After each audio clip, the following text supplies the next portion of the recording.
سلام بچه ها، حالتون چطوره؟ خیلی خیلی خوش اومدین به این ویدیو. تو این ویدیو میخوام مود سرچ اند استوری رو بهتون جامع و کامل به صورت تصویری توضیح بدم. پس قبل از اینکه بریم سراغ ویدیو، حتما ویدیو رو لایک کن. اگر ویدیو خوشت اومد چنل منم سابش کن. خب تو این مود دو تا تیم، یعنی تیم مشکی و مثلا در مثال تیم آبی وجود داره. یه تیم مشکی بمب گذاره و این تیم مشکی باید این بمب رو تو مکان مشخص، یعنی مکان A یا B بکاره. و در چه صورتی این دو تا تیم برنده میشن؟ در صورتی تیم مشکی برنده میشه که تمام اعضای تیم آبی رو بتونه بکشه و یا اینکه بمبی که گذاشته در این دو تا مکان رو بمب خنثی نشه. و در صورت تیم آبی برنده میشه که تمام اعضای تیم مشکی رو بکشه یا اینکه بمب گذاشته شده رو خنثی بکنه. خب بچه ها، تو این ویدیو که دیدیم سرچ اند استوری رو به صورت تصویری قشنگ توضیح دادم. حالا میخوام بریم توی یه مچی و همین رو به صورت گیم بازی کنیم. خب اگه تو اینجا ویدیو رو دیدی، یه قلب سبز و کامنت برام بذار و ویدیو رو لایک کن که کل ویدیو خفن قراره با حمایت. ممنون که همیشه حمایت هم میکنین و بریم برای ویدیو امروزمون که درباره مود سرچ اند استوریه. خب بچه ها، من یه مپ فایرینگ رنج که الان تو حین بازی بهتون توضیح میدم کلا با مودش چجوریه.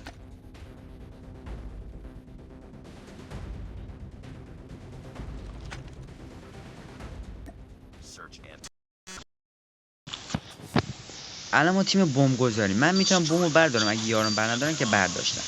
الان این بمب گذاره باید بمب بذاره تو جاچی A و B، A و B میتونه تو این دوتا مکان بمب بذاره و ما هم باید ازش حمایت کنیم تا این راحت بمبشو بذاریم. مثلا یه دونه کیل دادم.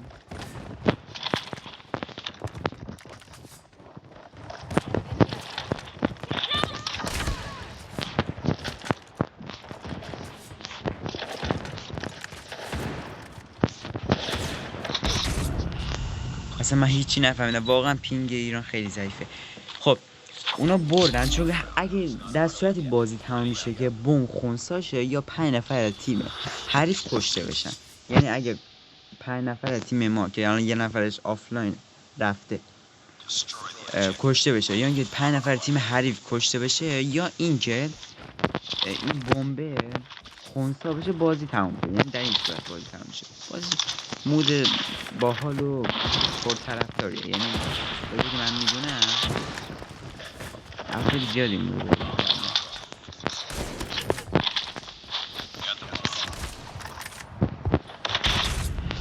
واقعا پینگ بود چون که من ازش رد شدم و اون منو زد. یعنی چطور این یارم هم که نوبه. خب بازی و کلا به همین شکله و یکی از بهترین روش‌ها رفتن به سمت دیه.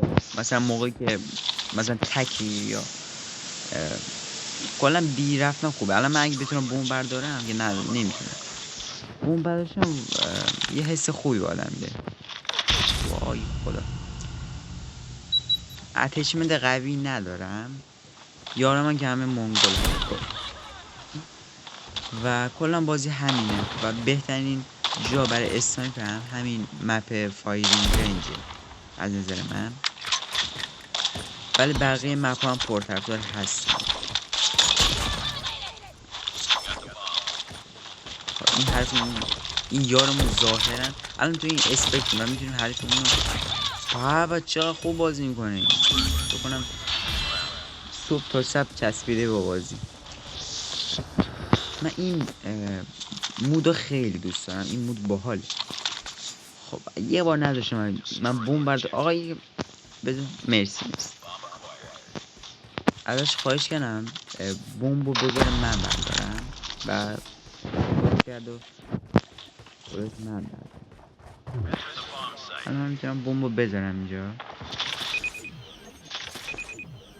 اگه من اینو بمب بذارم همه دشمنم و یارای من میفهمن که من بمب گذاشتم. این بومو اینجا گذاشتم و اگه یه نفر اینو خونسا کنه بازی تمومه. در این صورت بازی تموم میشه. یا اینکه ما هر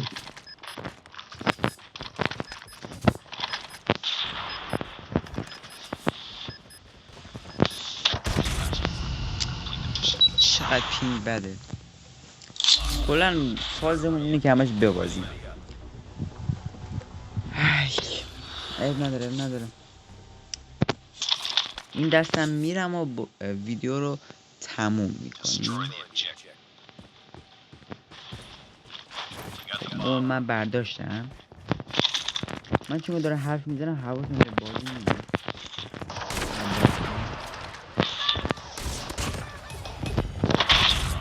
تو مهمنو زد. این خیلی کثیف بازی میکنه. رباتی که اومده به نظر من خیلی باحال نیست و یکم اسکی بزرگیه و برای اینمی خیلی راحته کیل دادن. چون میبینی چقدر بزرگه نسبت به این.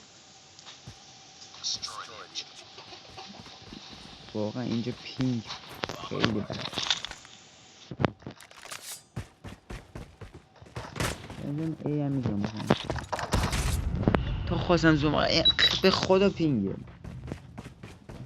من به وای فای بستم اصلا بعد داغونه در حالت ممکنشه واقعا.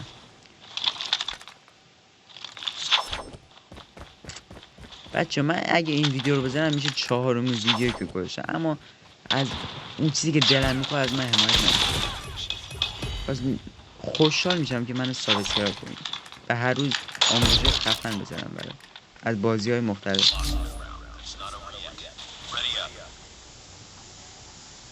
به خاطر شما این دستم میرم و ویدیو تموم میکنم.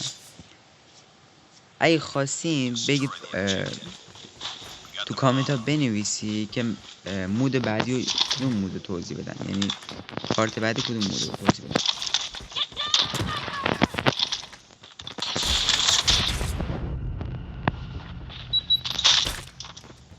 خیلی ممنونم که تا اینجا ویدیو همراه من بودین. اگه نظر یا انتقادی چیز دارید تو کامنت ها من بگین تا من ویدیو رو بهترش کنم و همین. ممنون که ازم حمایت میکنید و تا یک ویدیو دیگه شما رو به خدا میسپارم. خدا یار و نگهدارتون.